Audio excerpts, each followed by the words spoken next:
Buenas, buenas. 7 de septiembre, 12:15 de la mañana. Es de la mañana, ¿verdad? Se dice a esta Sí, hora.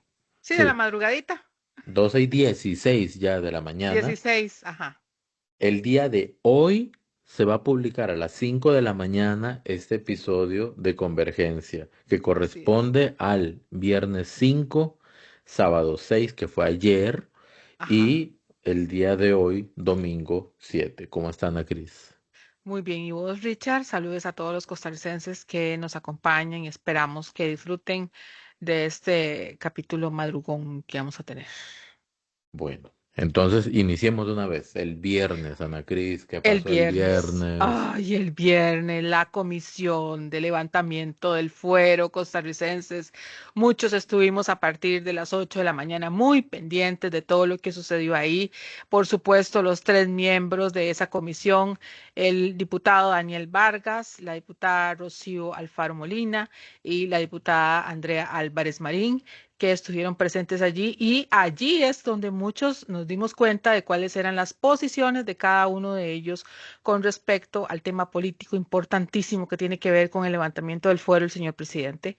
Y pues por supuesto vamos a hacer un pequeño análisis breve de cada una de estas figuras, Richard y yo, haciendo un nombramiento pequeño de cada una de pues, las cosas que se hablaron, que se dijeron, algunas frases y de qué podemos analizar, de qué posición tuvo cada uno de esos diputados en la comisión. Ok, nada más mencionar que yo hice un video donde hice como un resumen tipo cronológico de cómo se llevó a cabo la reunión, bueno, la sesión de esa comisión. No es lo que vamos a hacer en este momento, aquí vamos a comentar un poquito más como en el fondo del asunto, pero si quieren ver cómo transcurrió, Ujú. entonces ahí está ese video en el canal. Vamos a poner ese video de Andrea Álvarez Marín y después el de la conferencia de prensa que le hicieron una pregunta muy interesante y después lo comentamos, ¿le parece? Correcto, está bien. Listo, Perfecto. listo. Entonces, micrófonos. Finalmente, y con base en todo lo que les indico, compañeros y compañeras, mi conclusión es que hay suficientes elementos de prueba para justificar el levantamiento del fuero al señor Rodrigo Chávez Robles, presidente de la República. Hay seriedad y consistencia en la acusación y no tuve ningún elemento que me indicara que hay persecución política. El expediente lo analicé, lo leí e incluía los elementos que requiere, a mi juicio, esta Asamblea Legislativa para tomar una decisión. Sí es importante hacer una aclaración de que esto no implica que le corresponde a la Asamblea Legislativa hacer un juicio sobre la culpabilidad o inocencia del señor presidente. Eso le corresponderá a un eventual juicio penal. No es lo que nos toca a nosotros. En lo que nos toca a nosotros, que es ver si hay suficientes elementos para una formación de causa penal, a mi juicio sí existe mérito suficiente para que se continúe con el proceso en sede judicial. Eh, Luego haré alguna aclaración si la considerara pertinente, pero esas son mi deliberación y mis conclusiones. El diputado Vargas. Ok, ahora vamos a ver una pregunta que le hizo, si no me equivoco, Ticavisión en la Correcto. conferencia de prensa, que me parece muy, pero muy interesante la pregunta y Ujú. pues la respuesta todavía más, ¿verdad? Exacto.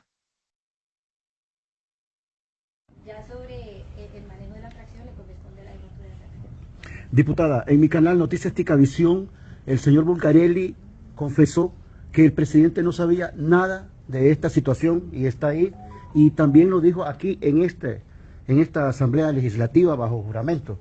¿Por qué no consideró usted eso luego que dice que no, ya que esa cosa se tiene que ver en los juzgados y no en la Asamblea? Si aquí también dijo y confesó que el presidente nada tenía que ver con eso. ¿No le llama la atención eso, mi estimada? Eso lo dijo en el marco de la comisión CINART, de la cual yo fui parte, entonces recuerdo bien la discusión, la pregunta me parece que era un poco distinta, la declaración que nosotros recibimos fue específica en cuanto a el potencial cometimiento del delito de confusión, entonces yo considero que son, digamos, conversaciones distintas, no obstante, incluso mi consideración no compete a la comisión porque yo me debo guiar por lo que me da el expediente, que es la declaración ante el fiscal en el contexto específico del delito de confusión que Significa que el fiscal no le mencionó eso en el documento que le envió, que el señor Bulgarelli dijo en Noticias Ticavisión y en el Parlamento acá, que no conoció nunca al presidente de la República. No se lo envió ahí en el documento que usted está diciendo, no lo menciona. En la declaración del señor fiscal, pues es lo que el señor fiscal le preguntó y es a lo que yo pues, tuve acceso y lo que Okay. me correspondió leer. Pero como le decía al compañero sobre las presuntas contradicciones, eso le corresponde a sede penal, no a nosotros. Gracias. Sí, diputada Andrea. Bueno.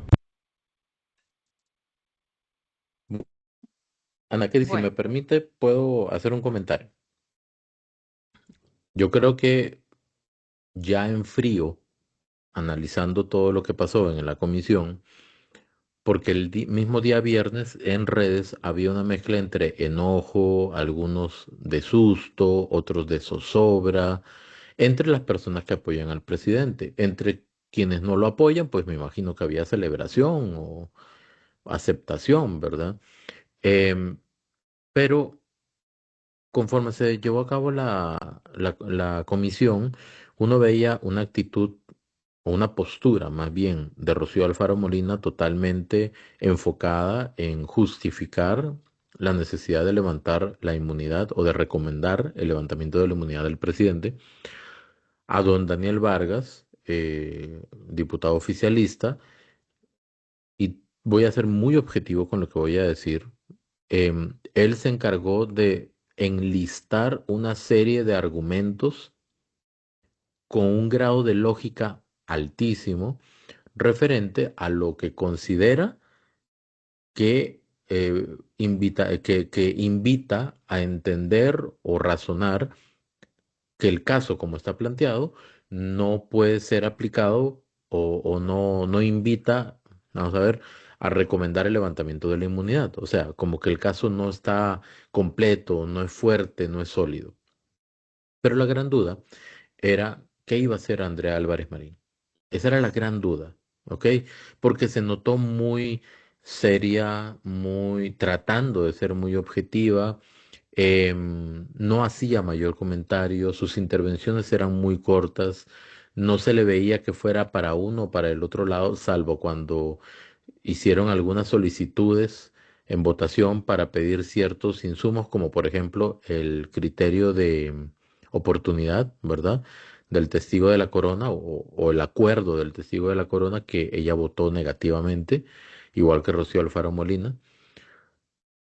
Y honestamente, cuando ella dice lo que escuchamos en este extracto, a mí se me cayó la quijada hasta el piso, ujú, porque dije, ¿cómo en esa objetividad que trató de demostrar, dice que encuentra que todo está, palabras más, palabras menos, que todo compagina y calza para invitar a que se vote el levantamiento de la inmunidad y que no ve un solo elemento que la distraiga al respecto, ¿verdad? O que la haga pensar diferente.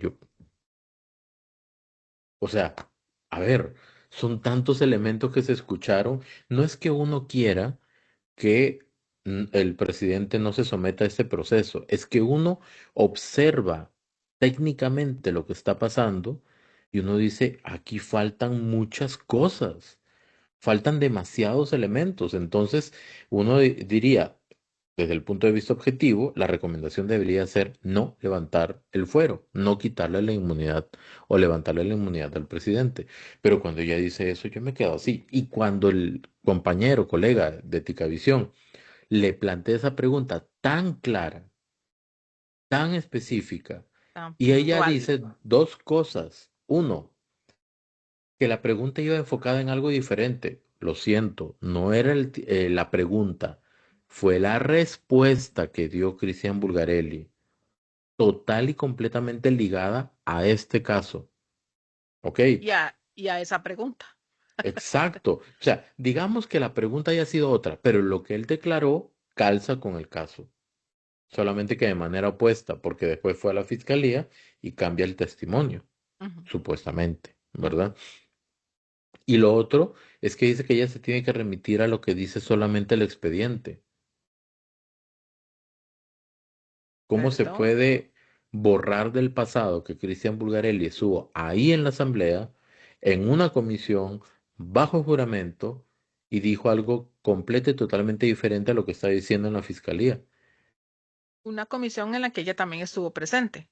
Es exacto. Entonces, en ese planteamiento, mi opinión es la siguiente. Rocío Alfaro Molina hizo lo que tenía que hacer, darle con todo al presidente con argumentos que yo percibo fueron totalmente rebatidos por José Miguel Villalobos desde la parte técnica. Aunque Rocío Alfaro Molina no esté de acuerdo con el planteamiento de José Miguel Villalobos, perdón, entre una filósofa, porque creo que estudió filosofía, y un Sí, abogado penal con experiencia, en principio yo le voy a creer más al abogado penal con experiencia porque tiene experiencia y estudios en ese campo. ujú, ¿Ok? ujú, Salvo que fuera un muy mal abogado y que uno diga de qué está hablando. ujú. Pero los argumentos desarrollados con lógica y con coherencia a uno le hacen entender que el caso de verdad le falta mucho. Yo lo asemejo con que usted manda a construir una casa, se le entregan, pero le falta llavines, le falta puertas, le falta ventanas, le falta electricidad, pedazos de techo, pintura. O sea, está el cascarón, pero no está completa. El caso no está completo. Tal es así que invitaron o convocaron a Choreco, a Federico Cruz, Sí, ¿verdad? A correcto. testificar en medio 2 días proceso. atrás, sí. Entonces, yo creo que Rocío Alfaro Molina hizo lo que le tocaba hacer. Don Daniel Vargas hizo lo que le Hizo lo tocaba que le hacer. tocaba hacer. Para mí, Rocío Alfaro Molina hizo lo que le tocaba hacer desde oposición. Y Daniel Vargas desde una óptica de oficialismo, a mi gusto, amparado en la lógica. ¿Ok? A mi gusto, Rocío Alfaro Molina, amparada en una ideología o una posición política. Y Andrea Álvarez Marín, a mi gusto, trató de no alinearse durante todo el proceso hasta el puro final de la última sesión, donde dice lo que escuchamos y a mí me da la sensación, no sé si es así o no, pero como que Rocío Alfaro Molina se encargó de hacer, El trabajo sucio. digámoslo así, ¿verdad? El trabajo Bueno, sí. duro, El digamos. trabajo duro, sucio, el trabajo Sí. feo, el El, trabajo el, el, oscuro, lo el que llamen. trabajo de confrontación, De de hablar, confrontación, sí. porque cómo habló. Eso quiero tocar, Bueno, Richard. Eso quiero tocar. Dice, porque quería que analizáramos un poquito las posiciones de cada una de ellos, principalmente con algunas frases que dieron. Por ejemplo, Rocío Alfaro dijo específicamente, no me corresponde a mí establecer cuál es la versión correcta de Bulgarelli. ujú, Dice, ella específicamente entre las tres figuras que se dan en la comisión costarricense es la que usa prácticamente las 3/4 partes del tiempo. Ahora que sí, estás hablando del tiempo, ella es la que usa más el tiempo y lo usa no de una manera de un aprovechamiento neto de fondo, sino como que daba muchas vueltas. ujú, Trataba de buscar la justificación para hacer ese trabajo de confrontación del que vos estás hablando, donde había una conversación extensa del tiempo. Dice, incluso en una ocasión deja atrás, es tanto lo que habla que don Daniel Vargas pide la palabra a costarricenses y al pedir la palabra resulta que lamentablemente, digamos que eso no fue adrede, porque eso, digamos, se puede dar en el intercambio, ¿verdad? Que por A, B o C razón se deja de último a un diputado, ¿verdad? Cosa que sí, me parece raro porque eran tres, ¿verdad? Nada más, no era una comisión así como extensísima. Y don Daniel Vargas, recuerden que toma la posición del oficialismo, ¿verdad? Entonces, él lo que defiende es eso. Dijo, y quiero analizar otras cosas que dijo en conferencia de prensa, porque cuando se le hace, se presenta ante la prensa y le hacen la confrontación sobre los argumentos que ella dejó, que fueron muchísimos, pero como les digo, en el fondo no hablaba como mucho, sino que lo que hacía es dar vueltas, tratando de justificar las diferentes posiciones que supuestamente había dicho. Óigame, ¿cómo va a rebatir lo que decía José Miguel Villalobos, Richard? Eso no tenía de fondo, lo que hacía era con formas o documentos, o sí, sí, o simplemente esta justificación. No, no, no, no, costarricenses, ahí hay suficiente prueba. Es que por ustedes no la ejemplo, conocen, pero hay nada más, suficiente prueba. perdón que le interrumpa. pues yo sé que usted no me interrumpió, pero sobre eso que está diciendo, por ejemplo, Rocío Alfaro Molina dice, la forma en que la defensa plantea no sé qué, no es de recibo. Sí, imagínese usted. Y ya. ¿Y cómo ella puede calificar una defensa? Si una defensa se califica desde lo técnico, de lo jurídico, y ella no es una técnica jurídica, como para poder calificar qué tipo de defensa tenga bien o mal el presidente. De hecho, Eh, en el video que yo hice, hay una serie de frases que ella menciona que algunas hasta carecen de lógica. Por eso, porque son de forma, son como adornos que dan vueltas y no llegan al fondo en sí del trabajo del expediente.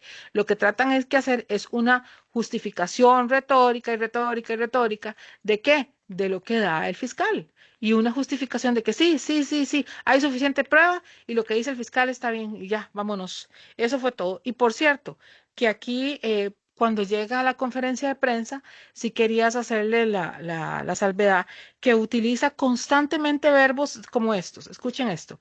Deslegitimar, desprestigiar e incapacidad. ¿Por qué? Porque cuando se le confronta, ella utiliza el escudo como ese que tiene Richard atrás, un escudo de víctima, un escudo en el cual no tiene cómo defenderse. Entonces ella dice que es usual que en la fracción de ella no se legitima a la gente, no se desprestigia y tienen suficientemente capacidad. Inclusive hay esta justificación tan bárbara, absurda, porque esto es absurdo, costarricense, es decir, hay una justificación de fondo, dijo ella específicamente, que es que debe haber un juicio verdadero. Y según el Frente Amplio debe de perseguirse la verdad donde haya un juicio de verdad en este país de corrupción. Entonces, el llamado a hacer esto resulta que es Rodrigo Chávez y no tienen ni siquiera el argumento de fondo, porque volvemos a lo mismo. No, no, sí, sí, sí, sí. El fiscal tiene las pruebas, pero a mí no me toca valorar las pruebas. Entonces, cómo va a decir que tiene las pruebas? Es, a ver, de repente uno puede ser poco objetivo cuando emite estas opiniones, pero en ocasiones siento que algunas diputaciones del Frente Amplio hacen un enredo de palabras, Exacto. un enredo tan grande, em, amparándose en que los atacan, amparándose en lo ideal o lo correcto, pero eso es algo muy técnico. Richard se apagó la cámara. Sí me escucha, ¿verdad? Sí. Sí, ok. Sigamos mientras hago cambio de cámara. Es que hubo un asunto técnico. Bueno, ya que Sí, Richard tiene ese problema técnico, yo quería decirles dentro de lo importante, dentro de las cosas importantes de Daniel Vargas, porque también tengo que hacer la salvedad de Daniel Vargas. ¿Qué pasó con Daniel Vargas? Bueno, dijo cosas importantes como esta. Él hizo la alusión, por ejemplo, del famoso 4 de abril. Y no valió de nada, costarricenses. El día más provechoso del Poder Judicial en la historia. Nunca se han hecho tantas cosas, más o menos 4 o 5 cosas se hicieron en ese día. El criterio de oportunidad, se le dio vía, bueno, en fin, todo lo que hemos hablado aquí. Y todo eso se hizo un 4 de abril y no hicieron alusión, óigame, ellas mismas reconocen que en este país hay una mora judicial, hay problemas con respecto a todo lo que tiene que ver con los juicios que nos están dando, con el tema de un juicio de corrupción costarricenses. Y entonces, ¿cómo nosotros vamos a seguir justificando esto? Entonces, yo voy a agarrar, como decir, aquel perro que le están tirando todas las piedras, entonces voy a traérmelo aquí sin tener la documentación que me haga validar que de verdad eso va a continuar, eso va a tener toda la validez del caso. Y para terminar, y aquí nos vamos a detener un ratito pues, en la figura de Andrea Álvarez de Santi. ¿Por qué Marín. ella? Perdón, Marín, perdón, perdón. Andrea Álvarez Marín. Resulta que esa figura, como dijo Richard, es una figura que se presentó primero como imparcial. Otra vez, Richard, como una figura eh, que iba a resolver, que iba a resolver la situación, una figura que nos iba a generar un ambiente de validez y de igualdad jurídica y que ella iba a valorar todo de una forma muy imparcial. Y vean lo que nos resultó. ¿Qué pasó aquí? Es que, vea, Yo, ese punto que usted menciona es importante porque al final de cuentas, toda la objetividad que dijo que iba a ¿se cayó? desarrollar se cae en el momento en el que le da la razón completa y absolutamente a Rocío Alfaro Molina. Ujú. Y Rocío Alfaro Molina, a mi criterio, no fue objetiva en ningún No. momento. Ella iba clara. Yo tengo que demostrar que sí se tiene que levantar la inmunidad, no importa lo que venga en el caso o en el expediente. Y eso fue lo que dijo, que no Eso importa fue la lo que prueba, hizo. que no importa nada. Inclusive cuando, como te digo, o sea, cuando los periodistas le preguntaban sobre ese tipo de cosas, como por ejemplo las declaraciones de Bulgarelli en la propia comisión, dijo que eso no era algo que ella tenía que valorar, que ella solo tenía que valorar el hecho de si había o no persecución política. Eso es todo. En eso, como dicen, ahí se sentó y ya está. Y cuando se le increpaba los criterios, Richard lo único que decía, usted me deslegitima, usted me desprestigia, usted me victimiza. Por eso es importante que ojalá se regule de alguna manera ese tipo de comisiones cuando haya alguna situación de este tipo futuro para definir bien cuáles son los parámetros, ¿verdad? De análisis. Em, Al final, sorpresa para nadie. Se preveía que había una gran posibilidad de que dos personas votaran a favor de levantar la inmunidad y una persona de que no. Y Ujú. repito, si comenzamos a escuchar los argumentos de manera objetiva, nos daríamos cuenta que no es, nadie está diciendo que el presidente sea culpable porque inocente es hasta que se demuestre lo contrario. Ujú. No se está diciendo que no se haga el proceso y que no se le juzgue al presidente. Si no le levantan la inmunidad, al presidente lo van a procesar en su momento cuando deje de tener inmunidad. O sea, no es que se elimine el caso. ¿Cuál es la necesidad de hacerlo en este momento? En este preciso momento, año preelectoral. Ujú. Y aquí es donde vienen las conjeturas, ¿verdad? ¿Qué es lo que quieren? ¿Detenerlo? Algunas personas dicen meterlo en una perrera. Eh, el caso, así como está planteado, no se ve que tenga ni pies ni cabeza. Está sumamente incompleto y la defensa del caso por parte del fiscal no fue robusta. Más bien Sí, lo contrario, flaca y enclenque. totalmente.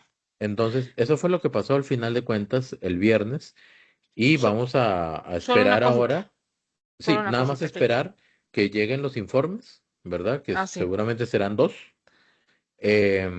Y el 22 está pactada que se voten los informes y se le puede dar un espacio de media hora al presidente para que hable ante el plenario de que haya decisión de él ir o no, ¿verdad? La última cosa que quiero agregar es lo que dijo Richard, pero un poco más ampliado. Eh, Solamente veamos costarricenses cómo se manejan las figuras políticas. Y esta es la parte de análisis que queríamos hacer. Es como Andrea Álvarez tomó una figura, una posición en la cual no quería llevar como todo el golpe político que podría venir por la confrontación que iba a haber.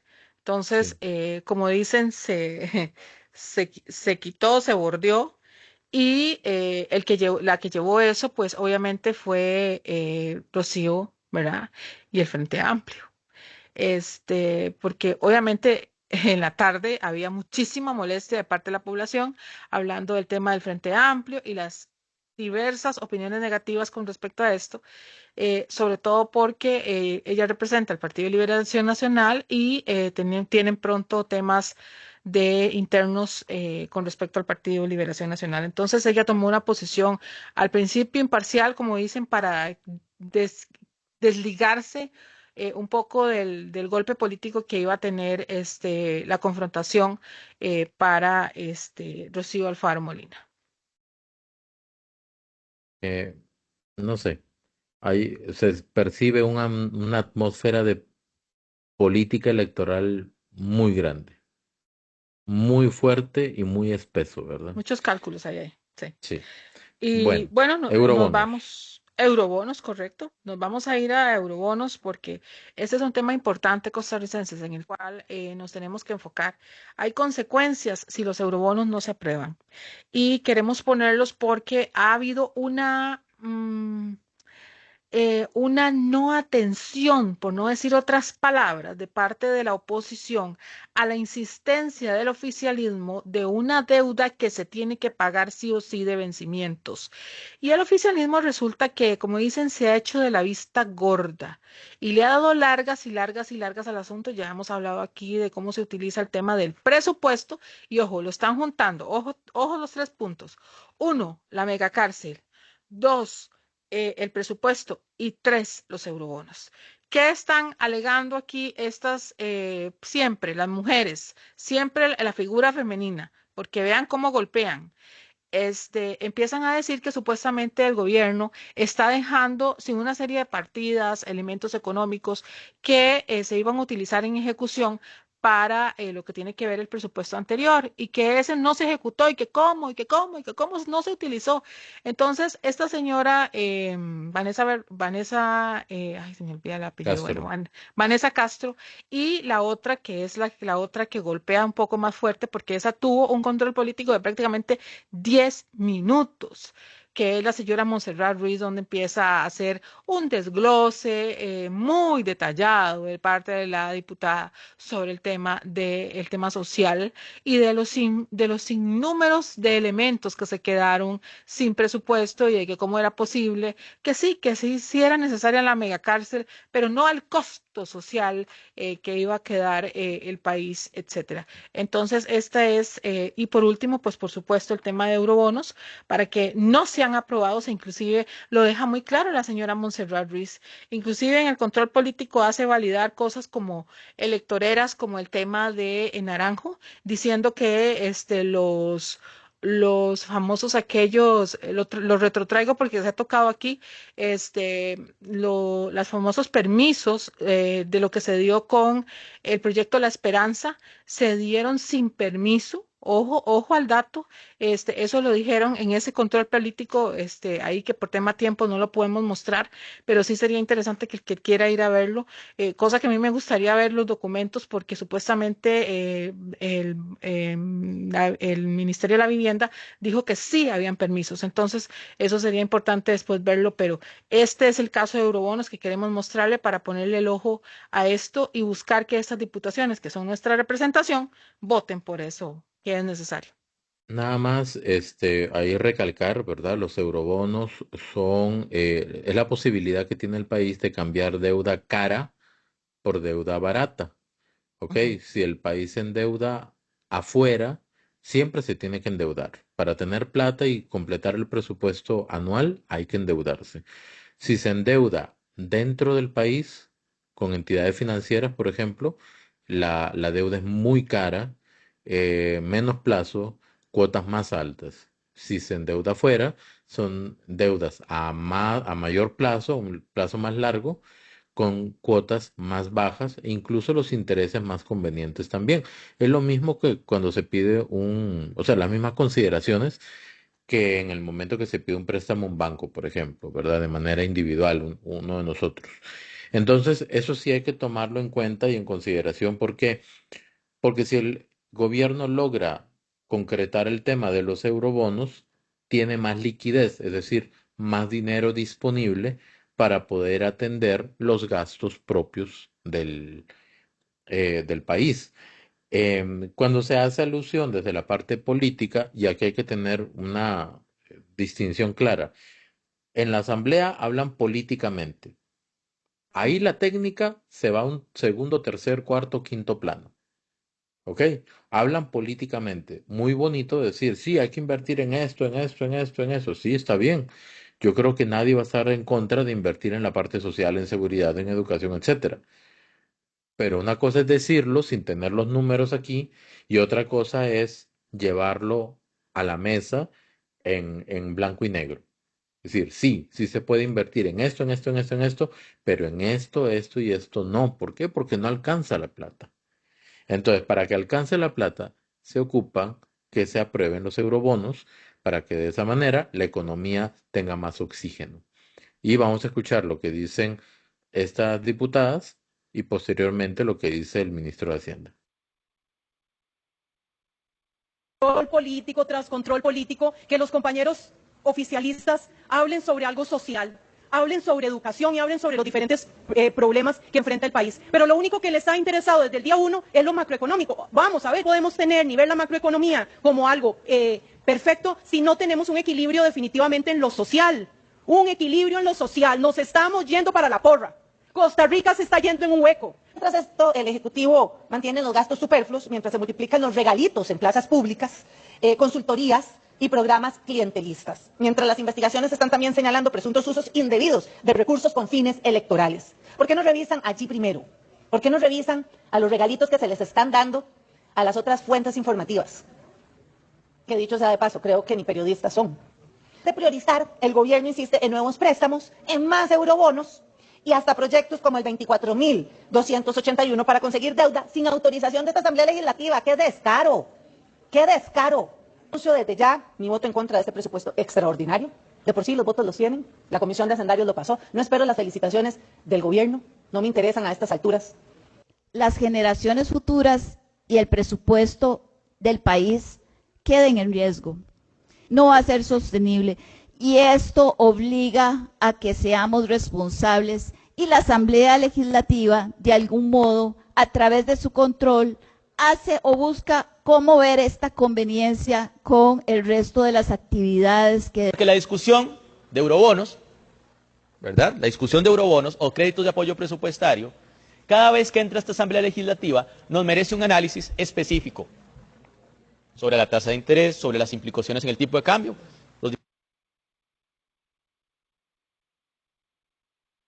Ok, nada más para ver la contraparte, aquí estamos escuchando algunos argumentos de los diputados, nada más hacer una aclaración. Lo que dice la diputada Vanessa Castro, si los... Dice que el gobierno se enfoca mucho en la macroeconomía, pero en lo social no. Es que ambas cosas van de la mano. No puede haber una parte social fuerte o con buena inversión si hay una mala macroeconomía. La macroeconomía es la base económica en el país para poder llevar a cabo todo. Pero bueno, aquí hacen distinciones porque, repito, es político y no técnico. Vamos a escuchar al ministro de Hacienda. Más favorables. ¿Qué es lo que pasa? Que ya estamos en el mes de septiembre y no nos han aprobado la emisión de deuda de los eurobonos. Entonces el año se está acabando y al no obtener esos recursos, lo que tenemos que hacer es conseguirlos en otro lado. ¿Dónde los vamos a conseguir? En el mercado local. ¿Y qué es el mercado local? Básicamente los actores del sistema financiero, principalmente bancos. ¿Y qué es lo que va a suceder? Que entonces, al ver que no nos aprueban los recursos externos con mayor o con mejores condiciones, nos van a cobrar más intereses para poder acceder a esos recursos. Y el Ministerio de Hacienda, a la hora de acceder a esos recursos más caros, va a trasladar ese efecto de la tasa de interés al resto de los costarricenses. Entonces, tal vez la alarma aquí es que nos están obligando a ir a adquirir deuda cara, cuando podríamos tener acceso a deuda barata, más con las condiciones que tiene el país macroeconómicas hoy, que son mejores, y entonces internacionalmente nos ven como un país capaz de hacer frente a nuestras deudas, pero no, la Asamblea Legislativa no nos lo permite. ¿Cuál podría ser una comparación entre un préstamo aquí para Hacienda y un préstamo a nivel externo? Bueno, tengo muy claro lo que pasó esta semana en las subastas. Por ejemplo, internamente nos llegan $7 millones a una tasa del 7% y nos los prestan por 3 años.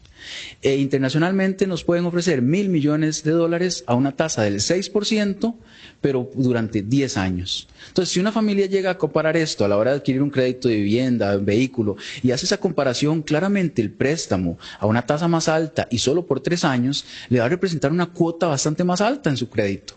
Y eso lo que hace es que entonces los hogares tengan que restringir su consumo y el gasto en salud y educación para destinarlo a la cuota más alta del préstamo. Si tenemos acceso al mercado internacional, esa cuota baja porque primero son préstamos a más largo plazo, a tasas más bajas y mayor volumen de recursos. Parece contradictorio que para pedir un préstamo acá con el mercado interno que usted dice bancario, no tiene que pedir permiso, pero para ir afuera, donde las condiciones son más favorables, tiene que pedirle permiso a la Asamblea Legislativa. ¿Es contradictorio esto? ¿Y por qué? Correcto, existe esa prohibición, o sea, a nosotros inclusive nos dicen cuánto es el monto que tenemos permiso de endeudarnos, eso viene en el presupuesto ordinario, se define ese monto, pero para poder acceder a la deuda más barata internacional tenemos que pedir permiso. Hay un proyecto de ley que se ha presentado en la Asamblea Legislativa, que es una reforma constitucional que permitiría que nosotros tengamos acceso más libremente al mercado externo. No es que nos vamos a endeudar más, esto es importante, el monto de la deuda se define. Si usted dice, nos vamos a endeudar 4.8 billones, eso no va a subir, no va a aumentar, inclusive podría bajar si los ingresos tributarios son mejores, pero no va a aumentar. Pero el hecho de decidir dónde consigo esos 4.8 billones es la clave. ¿Los consigo en el mercado local o en el mercado externo? Para ir al mercado local hago una subasta y no tengo que pedir permiso a nadie. Para ir al mercado externo voy a tener que pedir permiso a la Asamblea Legislativa. Ya para terminar, ¿qué tan bueno ha sido, los últimos 3 años, que se haya unas finanzas sanas, a pesar de 8 proyectos que usted hablaba que le han quitado 230.000 millones en ingresos a Hacienda? De hecho, uno ve los resultados y uno dice, han sido formidables, porque a pesar de esto tenemos una disminución en los ingresos por estos proyectos. Yo menciono el del marchamo porque es uno de los que más tiene impacto, pero además porque es regresivo. Pero en efecto, cuando uno va sumando los proyectos, primero, son 8 proyectos que nos restan 230.000 millones, pero hay 69 iniciativas para bajar ingresos, por las cuales hemos tenido que desgastarnos y luchar en la Asamblea Legislativa para que esos proyectos no pasen. ¿Por qué? Porque siempre la iniciativa es generar una exoneración, generar una tarifa reducida, pero no generan el ingreso para poder cubrir ese nuevo gasto o esa nueva exoneración. Muchísimas gracias. Yo creo que el ministro de Hacienda, don Rudolf, fue muy claro con el ejemplo del préstamo. Si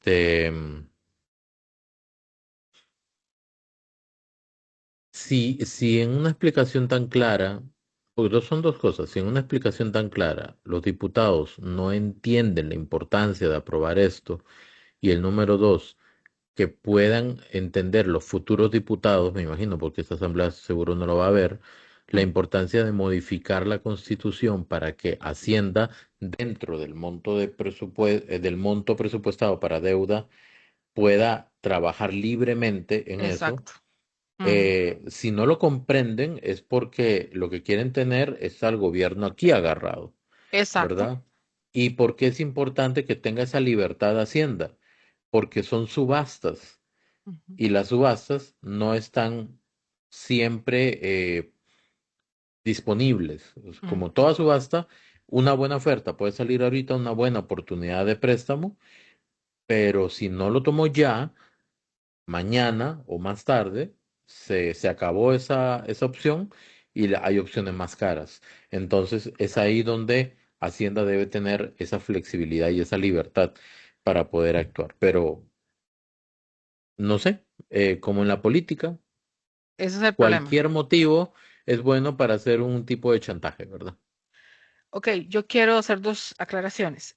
La primera es de que esas salidas de Costa Rica afuera se hacen a través de unos bonos. No sé si recuerdan que una lucha constante cuando entró el gobierno al 2022 fue a través de Noya Costa mejorar las calificaciones de esos bonos. No sé si se acuerdan que decían ellos específicamente que nuestros bonos tenían grado de basura y pasó de grado de basura a grado de inversión. Ellos lo fueron mejorando a través de las calificadoras. ¿Cuál es el objeto de mejorar la calificación? Bueno, que nos prestan a una tasa más baja. Entonces, si hemos luchado tantísimo como país para lograr tener una tasa más baja, que no vamos a tener acá en el mercado interno, y los diputados no permiten que nosotros simplemente vayamos y siguen diciendo con pretextos, para no decir que es una decisión política y quieren tener al gobierno agarrado del cuello, porque dicen que supuestamente tienen que valorar a cuánto va a estar el tipo de cambio o a cuánto va a estar, qué sé yo, el grado de inversión que vaya a tener específicamente ese préstamo. Las Cuando tasas de siempre interés, las los tasas de interés, ¿saben plazos, por qué? Porque eso la cuota. siempre va a estar mejor, siempre van a estar mejor que aquí. Y otra cosa, Es que a mí este tema me llega mucho y les voy a decir por qué, porque les afecta a ustedes demasiado. Yo sé que muchos de ustedes tienen préstamos, préstamos en dólares y préstamos en colones.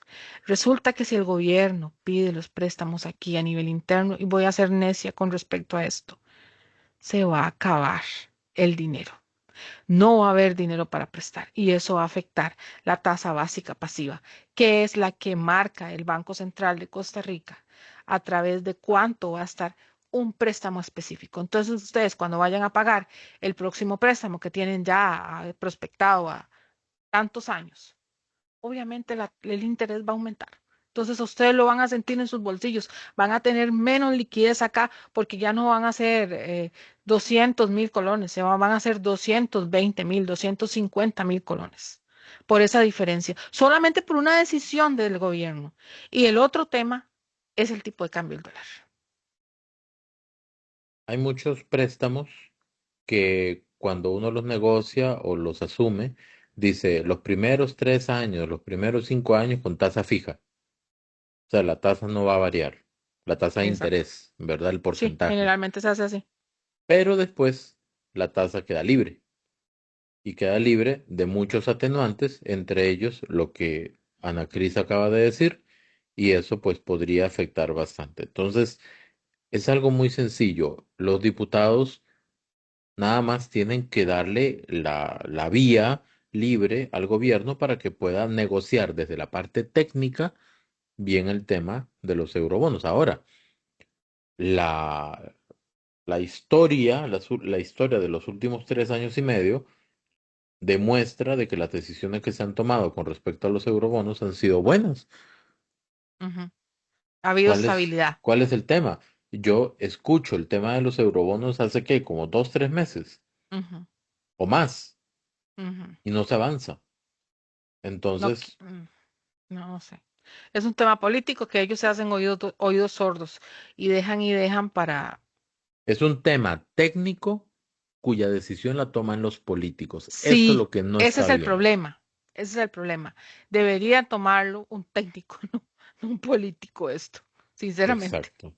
Bueno, seguimos. Bueno, nos seguimos a la escuela de estadística eh, y lo nombramos porque recuerden que nosotros aquí hablamos del famoso sondeo. El sondeo de la Universidad de Costa Rica, de aquel centro de investigación, Y etcétera, desarrollo, y centro de investigación y desarrollo. desarrollo y algo más. Ajá. Exacto. Entonces, ese centro de Centro de investigación investigación, observatorio y desarrollo, y creo, algo así. desarrollo. Entonces, ellos generaron ese famoso sondeo que fue enviado por correos y específicamente a ciertas escuelas, dicho por el señor Mauricio Muñoz, etcétera. Y la Escuela de Estadística emitió un comunicado donde señalaba que ese sondeo afectaba la credibilidad y prestigio de la Universidad de Costa Rica. Sí, Mauricio Específicamente, Muñoz nada más es el director de director, OPOL Consultores, ajá, que es una empresa formal que se encarga de hacer y del encuestas, mundo no CR. sondeos. Ujú, Y él sí, explicó cómo fue que se distribuyó el enlace de ese sondeo.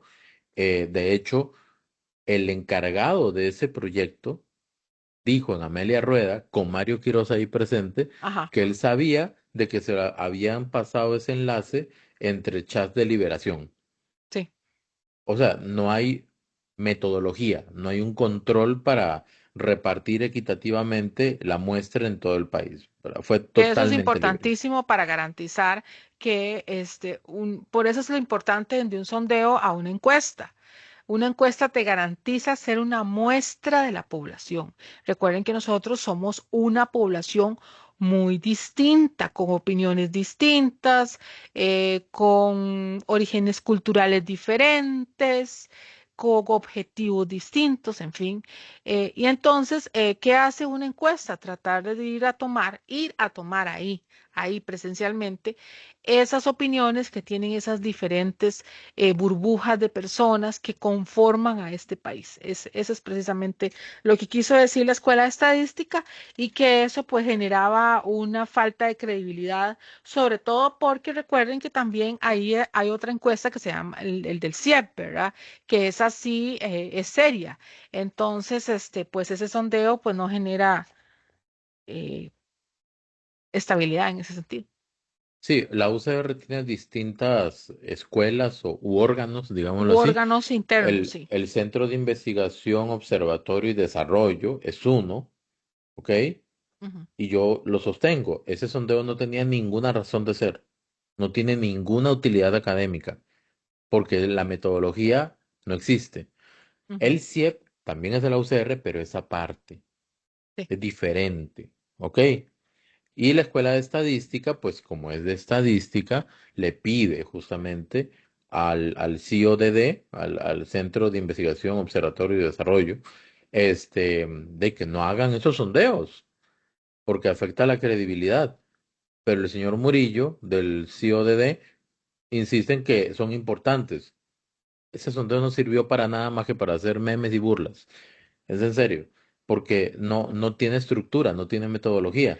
Y Sí. efectivamente yo apoyo lo que dice el departamento de la Escuela de Estadística. Eso afecta la credibilidad de la UCR y también afecta al CIEP, porque ahora hay personas que no van a saber diferenciar entre el CIODD y el CIEP. Sí, Y, por y cierto la gente comienzan está igual. esperando la encuesta del CIEP.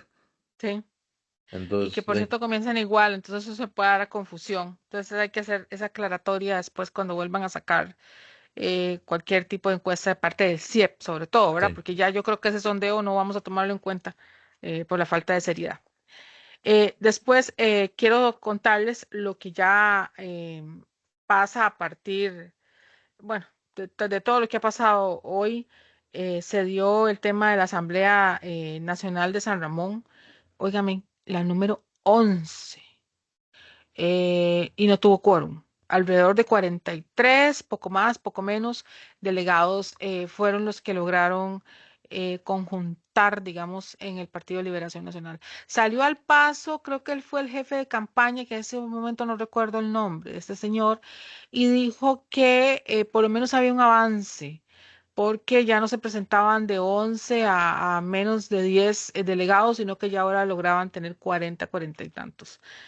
Entonces ellos después de 11 asambleas nacionales en San Ramón, perdón, asambleas cantonales en San Ramón, consideran que es un avance tener 40 y tantos delegados.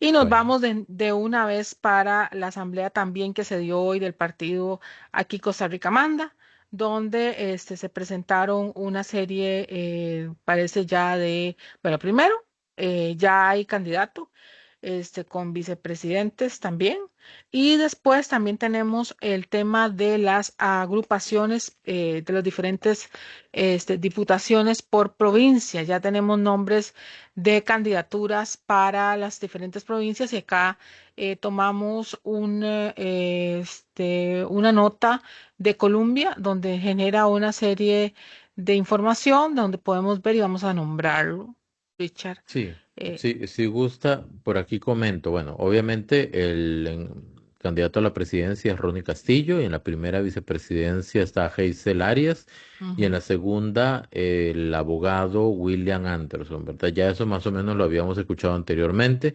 Ahora lo que hicieron fue pues ratificarlo, si no me equivoco. Pero también se conocieron las candidaturas para las provincias. Esta es una que llama mucho la atención, Camilo Ujú. Rodríguez, ¿verdad? Primero Camilo Rodríguez en San José, luego en Alajuela, Susan Rodríguez. Voy a mencionar los que llaman la atención. En Punta Arenas, Mauricio Alvarado, ¿ok? Y en San José, en segundo lugar, Marlene Fonseca, ¿ok? Le voy a explicar de la manera más resumida y simple posible. Primero que todo, Mauricio Alvarado, si ustedes recuerdan, tomó cierta notoriedad cuando se conoció la existencia de una asociación que se llama Asociación Pro Referéndum y Caminos Democráticos. Democráticos. Eh, no sé si todavía existe o si sigue activa, no lo sé, pero eso toma relevancia después de que Richard Araya, de Richard Araya Noticias, hiciera una pregunta en Casa Presidencial preguntando si había un ligamen o alguna coordinación entre Casa Presidencial y esa asociación para efectos de convocar concentraciones o gente para el tema del referéndum, etcétera, ¿verdad? Casa Presidencial dice que no, desmiente automáticamente eso, y ahí es donde adquiere mayor relevancia la figura de Mauricio Alvarado. ¿Por qué mencioné también a Marlene Fonseca? Porque Marlene Fonseca es la vicepresidente de la Asociación Pro Referéndum y Caminos Caminos Democráticos. democráticos. ¿Por qué hago referencia a la Asociación Pro Referéndum y Caminos Democráticos? Porque esa asociación es una organización supuestamente apolítica y apartidaria, es decir, no tiene, principalmente no debería tener una inclinación partidaria como asociación. ¿Ok? No lo debería tener, porque su propósito era hablar sobre temas de referéndum, hacer conversatorios. ¿Ok? Por ahí levantaron bases de datos, tengo entendido. No sé si habrán recibido aportes de algún tipo de ente, institución o partido político. Si alguien lo sabe, pues que lo ponga en comentarios. Pero resulta curioso porque, y ese es un planteamiento objetivo, esta asociación se crea para luchar por el referéndum, para hacer conversatorios sobre el referéndum, pero entendemos todos que el referéndum es un derecho importantísimo, el más democrático que puede existir, pero que es difícil de aplicar. Es sumamente difícil de aplicar. ¿Por qué? Porque la ley del referéndum así lo hace. Son más las restricciones que las libertades u oportunidades que hay para aplicar el referéndum. Sin embargo, esta asociación comenzó a trabajar sobre la idea del referéndum, ¿ok? Con sus dos cabezas principales, Mauricio Alvarado Delgadillo, aquí de primer lugar en Punta Primer lugar Arenas, por Punta y Arenas. Marlene Fonseca, segundo lugar en San José. ¿Por qué hago esta acotación? Porque luego de que Richard Araya hace esa pregunta en Casa Presidencial y hay una ola de críticas y señalamientos hacia Mauricio Alvarado, yo lo entrevisté y yo le pregunté, ahí está la entrevista guardada en el canal, si él tenía interés de optar por algún puesto de elección popular. Y él dijo que no, ¿ok? Cuando ya viene el momento de definir diputaciones, ahora sí. De hecho, hay materiales audiovisuales en la página de Mauricio Alvarado Delgadillo donde se mezcla el logo de la asociación, que es como un dedo, una mano así, me parece, con el logo de Aquí Costa Rica Manda. Entonces uno se queda pensando, ¿dónde termina la asociación y dónde comienza el partido? O porque todo está centrado en la figura de Mauricio Alvarado Delgadillo. Son dudas, no estoy afirmando nada, son dudas. ¿Ok? ¿Hasta qué punto se podría entender que trasciende la influencia de la creación de esa asociación en un eventual capital político de Mauricio Alvarado Delgadillo, que hoy lo lleva a optar por el primer lugar en Punta Arenas por el partido de aquí Costa Rica Manda? Y que vemos casualmente que en el segundo lugar de San José está Marlene Fonseca, que es vicepresidente de la Asociación Pro Referéndum y Caminos Democráticos. ¿Ok? Hasta ahí. Hasta ahí. Luego viene Camilo Rodríguez. Creo que sería redundar en explicar sobre Camilo Rodríguez. ¿Ok? El punto con Camilo Rodríguez es que últimamente lo vimos interactuar mucho con un señor que se llama Nino en San Carlos, que también es de aquí Costa Rica Manda, y entre los dos han estado generando materiales en donde de alguna manera están criticando al Partido Pueblo Soberano, a Laura Fernández e incluso han hecho referencias al presidente de la República de manera indirecta. ¿Ok? Bueno, han mencionado su nombre, pero lo han ligado a supuestos hechos y eventos que podrían catalogarse como dudosos en los que el presidente supuestamente ha estado presente. Entonces, aquí ya tenemos a, no sé el apellido de Nino, perdón, ¿verdad? Pero la gente lo conoce ahí en Benigno. Benigno Quesada. Ajá, No, sí. sí, ok. Creo que sí, Si no sí. me equivoco, Benigno. Benigno Quesada. Y entonces, Benigno Quesada o Nino es partidario o seguidor o forma parte o simpatizante de Aquí Costa Rica Manda. Hace un tiempo Camilo Rodríguez se viene a juntar con Nino y comienzan a producir materiales. Por otro lado está Mauricio Alvarado, que de unos meses para acá, desde que Camilo Rodríguez comenzó a hablar de Laura Fernández, Mauricio Alvarado comenzó a incluir los materiales de Camilo en sus redes sociales. Aquí vamos viendo una relación de hechos Ujú. y hoy desemboca justamente en esta situación. Y la otra persona que también aparece acá es Susan Rodríguez. Susan ¿Quién es Susan? Rodríguez, acá tenemos una nota de Guana Noticias, ¿ok? Que dice, desmiente encargo de gerente de Copeoro como embajadora de etnia indígena Mohawk. No vamos a entrar, perdón, en el tema, no vamos a entrar en el tema. Acá dice, la actual gerente de la organización Copeoro, agrupación de mineros asentada en el cantón de Avangares, Guanacaste, Susan Rodríguez, ¿verdad? Y aquí hace referencia a Susan Rodríguez. Este enlace yo lo voy a dejar en la descripción del video, por si lo quieren ver. No me voy a meter en el tema, sino que estamos hablando de que Susan Rodríguez es o era, no lo sé si ya renunció a su cargo, pero eso era gerente de la organización Copeoro, agrupación de mineros asentada en el cantón de Avangares. Volvamos acá. Ustedes recuerdan que hace poco Camilo Rodríguez estuvo en Avangares en un altercado fuerte con varios mineros porque Camilo Rodríguez estaba afirmando, no sé si tiene pruebas o no, de que hay un vínculo, al parecer, algún Con el tipo de narcotráfico. vínculo entre eh, las personas que trabajan en las minas y el Ujú, narcotráfico. ujú. ¿Ok? Pero Susan Rodríguez, al parecer, también tiene algún tipo de interés económico en la extracción de oro, porque de gerente de Cope Oro. Entonces, habría que analizar si existe o no existe una relación entre Camilo Rodríguez y Susan Rodríguez, Camilo Rodríguez con Aquí Costa Rica Manda y con Benigno Quesada, Camilo Rodríguez y Susan Rodríguez en el sentido de que le ha hecho entrevistas también como empresaria y todo esto, y principalmente sobre el evento que se llevó a cabo en Avangares.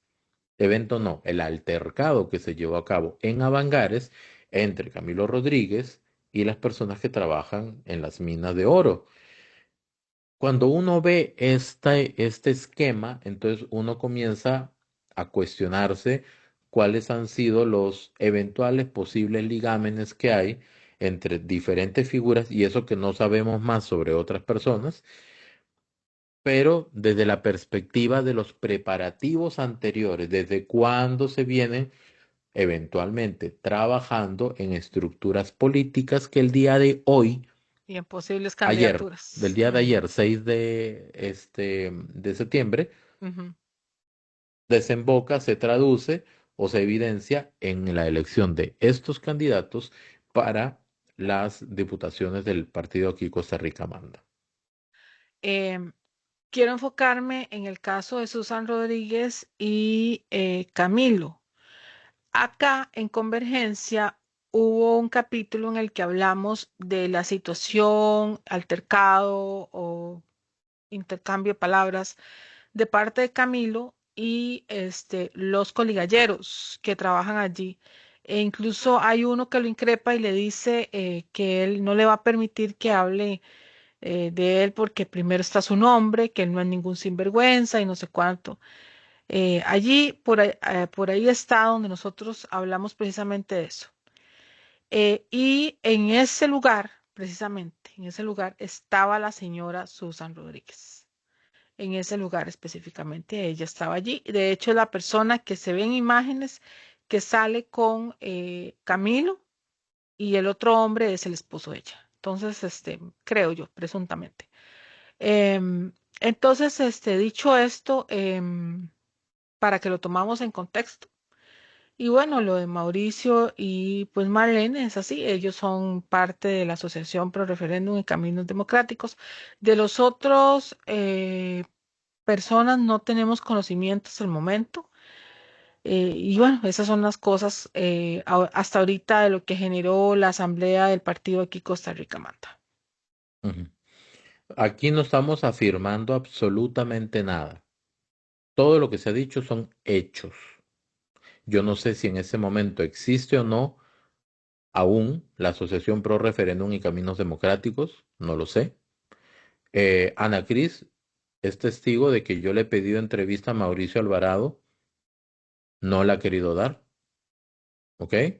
Mauricio Ujú. Alvarado tiene mi número, yo con mucho gusto puedo brindarle un espacio para entender esta serie de situaciones, ¿ok? Porque sí creo que hay que ser transparentes en este tipo de relación de hechos, ¿ok? No sé cómo se siente en este momento la gente que forma parte de la Asociación Pro Referéndum y Caminos Democráticos. No sé cuál es el estado de esa asociación. Lo que yo observo es que es una asociación que se creó con un propósito no partidario, que no ha podido desembocar en algo concreto, aparentemente, no por la gente, sino por el tema y el planteamiento del tema o de la Ujú. causa. ¿Ok?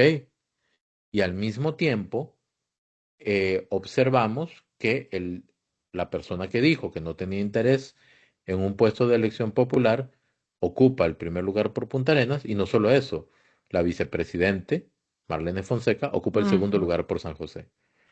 Sí, Entonces, yo pregunto, no afirmo, pregunto, ¿cómo entender eso? ¿Cómo entendemos eso? sí, sí, sí, y también el asunto de Camilo y Susan Rodríguez, ¿verdad? Que son los, como les dijo, los que tenemos hasta ahorita mapeados, ¿verdad? Y que tenemos conocimiento. Em, bueno, yo creo que con el tiempo, con los días, esperamos que cada uno de estos candidatos a diputados pues salga al paso para hacer las aclaraciones eh, de lo que sea que tengan que aclarar, ¿verdad?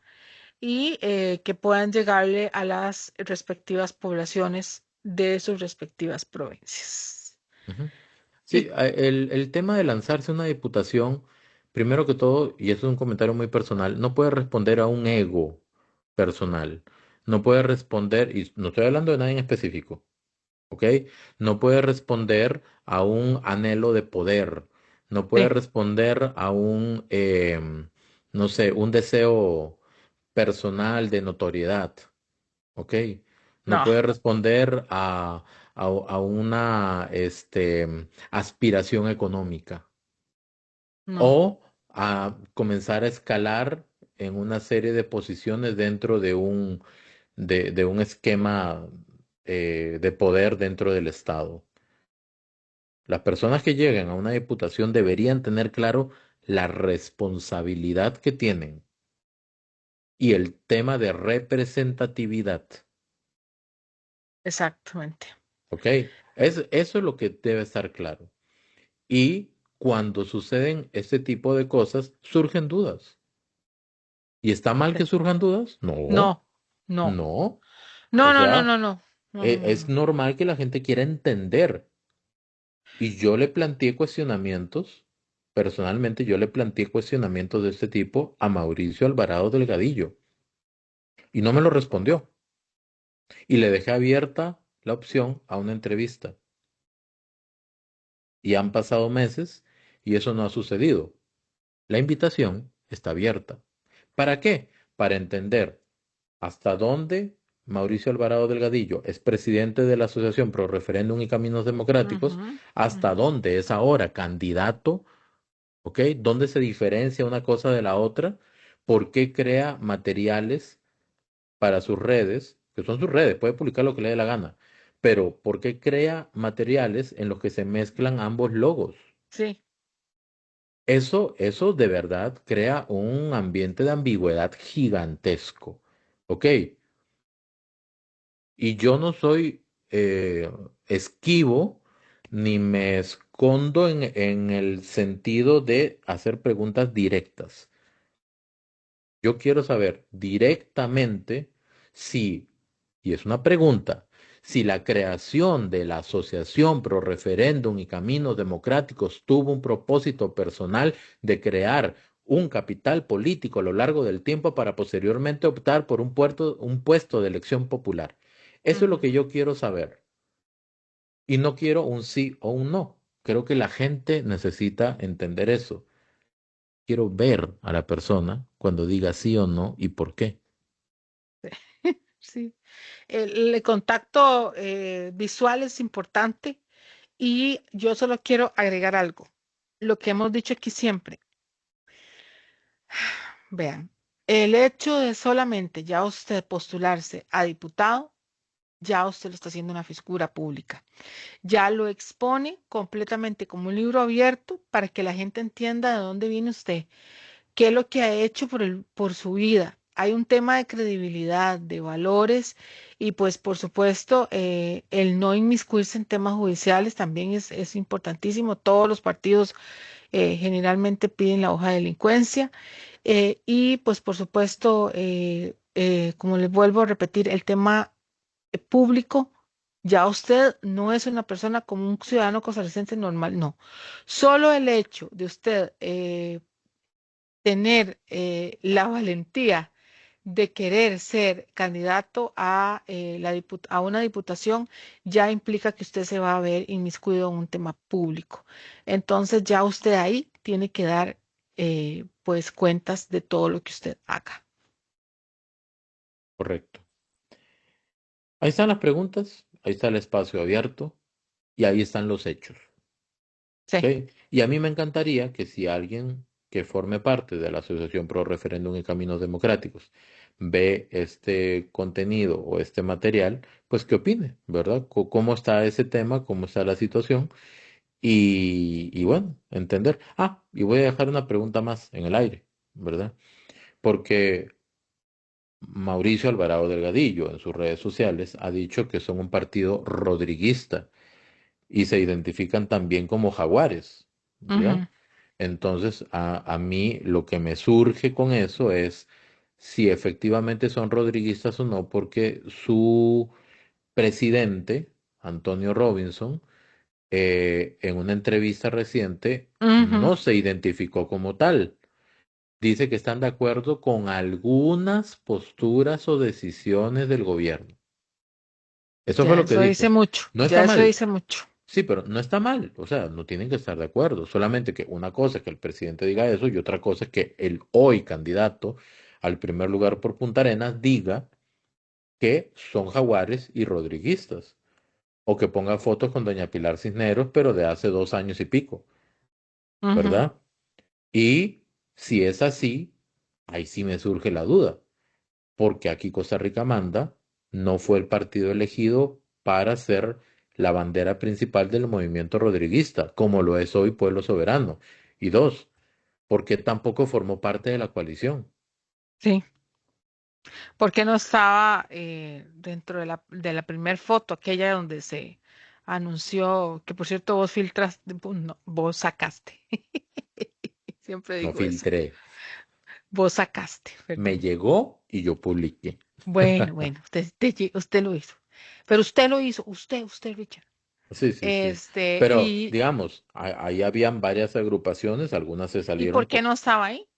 porque no estaba aquí Costa Rica manda. Y ojo, puede estar o no estar, pero si son rodriguistas y jaguares, entonces deberían haber estado, a menos de que no lo sean, y no tiene nada de malo, pero que algunas personas decidan mercadearse de esa manera con algún fin de posicionamiento en el electorado. Podría ser. Sí, sí, y en eso hay que tener también mucho cuidado. Sí, Por cierto, también con la mención el equilibrio que tenemos, vamos a mencionar que el señor Ariel Robles ha estado muy activo. Por cierto, hoy tuvo una famosa reunión con algo de unos 4 gatos o no sé qué. Era como una especie de ah, concierto. lanzamiento. Fue Sí, sí, lanzamiento con fiesta incluida. decía Ariel Robles, presidente, y había un Sí. concierto donde habían varios muchachos, gritaban ahí consignas y un concierto al fondo. Entonces ahí estaba Ariel Robles y varios candidatos perdón, varias diputaciones del Partido Frente Amplio también estaban allí, que por cierto, hoy precisamente anduvo muchísimo en redes eso del tema de Ariel Robles y su anuncio de la candidatura. Seguro que era como un anuncio oficial de la candidatura del señor candidato, valga la redundancia, Ariel Robles. Entonces, bueno, ahí estuvo interesante porque, por cierto, también tenemos ya, no recuerdo el nombre del primer Vicepresidente, vicepresidente, pero la segunda es esta señora Melissa, ¿te Margarita. acuer- perdón, Margarita Salas. Creo que sí, creo que el Margarita apellido es Salas, Salas. que por Yo, cierto, yo hice una publicación ok, sobre eso porque yo respeto profundamente que las personas en su vida privada hagan lo que quieran, lo que le permita su libertad sin invadir la libertad de las otras personas. Pero esta señora, hace un tiempo, hace un par de años, no sé si un poco más de repente, subió un sí, video en redes sociales hablando sobre la legalización de una planta que no puedo decir el nombre acá porque YouTube no permite eso, ¿verdad? Pero que puede causar efectos alucinógenos, que algunos sí, utilizan de manera medicinal, otros lo llaman de manera recreativa, ya ustedes sabrán, ¿verdad? ajá, Que es una mezcla entre María e iguana y lo juntan y ahí sale, ¿verdad? ajá, y ahí sale. Entonces, repito, yo respeto profundamente que la gente haga con su vida lo que quiera en su espacio privado, personal, ¿verdad? Lo que sí me parece delicado es promoverlo, más cuando el día de hoy, bueno, ayer, perdón, 6 de septiembre, asume un puesto de responsabilidad importante como candidata a la vicepresidencia de un partido como el Frente Amplio. ¿Y por qué? Porque la ciencia ha encontrado que el consumo de ese tipo de sustancias en jóvenes, que es una gran parte del público meta del Frente Amplio, ¿ok? El consumo de esas sustancias em, perjudica el funcionamiento correcto del cerebro y el desarrollo del cerebro, entre ellos la corteza prefrontal. Hasta Mm, antes de los 25 años, los jóvenes no deberían consumir esas sustancias. No digo que después de los 25 hágale rejo y parejo, lo no. que quiera. N- No, no estoy diciendo eso, pero No, estamos hablando de que hay etapas donde el perjuicio es mayor que en otras. Si hay temas de medicina y eso, ese es otro tema. Yo lo que estoy hablando es de promover el consumo de ciertas sustancias hacia un público que invariablemente es joven y que lo puede tomar como parte del ejercicio de su libertad. Ok, allá ellos, allá sus padres, ¿verdad? Allá sus familias, pero otra cosa muy distinta es promover algo que incluso es parte de uno de los retos o problemas más grandes que tiene el país, que se llama inseguridad sí, a causa del narcotráfico. ¿Ok? exactamente. Entonces, son cosas que no se pueden desligar. Y yo hice No, una publicación en Facebook haciendo referencia a lo que indica el IAFA, ya, el Instituto de Alcoholismo y Farmacodependencia. sí. Porque no podemos, porque se haga una fiesta como la que hizo el Frente Amplio hoy, invisibilizar algo tan importante como es la salud pública y la salud de los jóvenes principalmente. Em, bueno, yo quiero decir que el artículo que hizo, bueno, el post que hizo Richard está muy bueno, porque lo que hace es basarse en un tema muy técnico. Importante para que ojalá de forma crítica lo vean, lo puedan ver los jóvenes y ojalá que lo analicen, ¿verdad? También hay que ser honestos. Ahí se veían muchos jóvenes y todo lo que se quiera, pero ahí no están todos los jóvenes del país, ¿verdad? Pero igual, volvemos a decirle a la gente, todas las personas cuentan. Y los adultos y los abuelos y los tíos y todos somos los que llamados a ponerles en perspectiva a estos muchachos que no tienen conocimiento de lo que ha sucedido atrás y de que nosotros somos los encargados. y dentro de nuestras capacidades, ¿verdad? Porque ya son adultos, ponerles en perspectiva lo que está sucediendo y informarlos, porque muchas veces los algoritmos en las redes sociales son distintos. Algo tan simple como Google, muchas veces ni siquiera han consultado como para poder tener un equilibrio de la información y ver lo que puede ser capaz un partido como este. Yo los invito a que vean la publicación. Hay un par de enlaces dentro de la misma publicación, hay unas Mm, fotos. Este, y si la gente no está de acuerdo con lo que dice ahí, porque lo que dice, las afirmaciones son de estudios científicos. sí, es un estudio Si, científico. si la gente no está de acuerdo, pues está bien, no importa. Me imagino que tendrán otro estudio científico que diga exactamente lo contrario. O sea, Sí, yo en eso no tengo ningún problema porque yo no hice el estudio, pero si está el bueno. IAFA lo publica es porque debe tener Tiene un toda la grado validez. importante de Sí, claro, validez, ¿verdad? tiene Eh, toda la validez. Esto es la política y así se está tornando, pintando en este momento. Con aquí Costa Rica manda, conste, repito, no hemos afirmado nada, solamente hemos planteado hechos reales sobre la mesa. De ahí en adelante, que cada quien haga la conclusión que quiera. Y con el tema del Frente Amplio, hechos reales, fortalecido con referencias científicas. Así es como vamos, ¿verdad? Y las decisiones que se vayan a tomar en democracia requieren de una responsabilidad cada vez más grande Ay, sí. de cada una de las personas que forman parte del padrón electoral. Eso, por Y mi parte, eso sería todo. últimamente las responsabilidades son muy grandes en cuanto al voto. Solamente recordarles que, bueno, hoy hay una asamblea del Partido Pueblo Soberano también, donde también hay que estar atentos a ver qué información se genera. Pero por supuesto, en el próximo Ujú. capítulo de Convergencia vamos a informarles qué novedades hay también con respecto a este partido. Sí, correcto, que van a atender unos temas de recursos de amparo electoral y hacer unas votaciones adicionales. Entonces vamos a ver cómo está el asunto, ¿verdad? Sí, así es. Listo. Y yo creo que con esto terminamos, Sí, agradeciéndoles a muchísimas todos. gracias, Ana Cris, por la recopilación. Como siempre, hay que reconocerlo. Ana Cris es la que lleva el pulso y el orden de lo que sucede. Y ahí lo vamos abordando. Yo bombeteo y Ana Cris va planteando. Entonces ahí vamos en Últimamente ese. utilizas mucho esa palabra. Sí, yo lo acepto. Yo soy bombeta. Yo como profesor soy bombeta. Como periodista soy bombeta. En mi vida soy bombeta. Vivo solo y soy bombeta conmigo mismo. O sea, entonces no hay problema con eso. Ok, ok. Entonces es un buen bombeta. Sí, sí, sí. Integral. Alto en Ok. fibra. Díganos nosotros, ustedes si alguno más es algún bombeta, pero que seamos bombetas activos, interesados en esto tan importante que es la política costarricense. Muchas gracias, costarricenses, por haber estado con nosotros. Muchísimas gracias. Nos vemos el miércoles. El miércoles nos vemos. Bye Hasta luego. bye. Adiós.